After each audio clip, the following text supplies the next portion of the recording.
राज्यातील 246 नगर परिषदा आणि 42 नगरपंचायतींसाठी उमेदवारी अर्ज भरण्याच्या प्रक्रियेला आजपासून सुरुवात होतीये।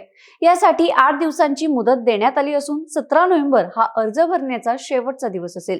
नगर परिषदा आणि नगरपंचायतींच्या निवडणुकीसाठी राज्यभरात सर्वच पक्षांकडून उमेदवारांच्या मुलाखती घेण्यास सुरुवात झाली आहे। मात्र अनेक भागात महायुती की महाविकास आघाडी म्हणून निवडणुका लढवणार हे अद्याप स्पष्ट नाही।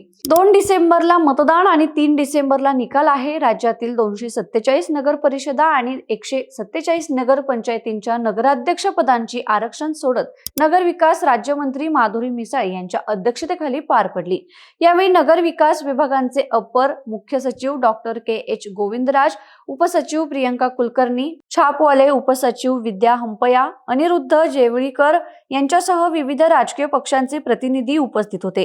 राज्यातील 247 नगर परिषदेपैकी 33 पदे अनुसूचित जातींसाठी व 11 पदे अनुसूचित जमातीसाठी आणि 67 पदे नागरिकांच्या मागास प्रवर्गासाठी आरक्षित झाली आहेत, तर 136 पदे खुल्या प्रवर्गासाठी राखीव ठेवण्यात आली आहेत।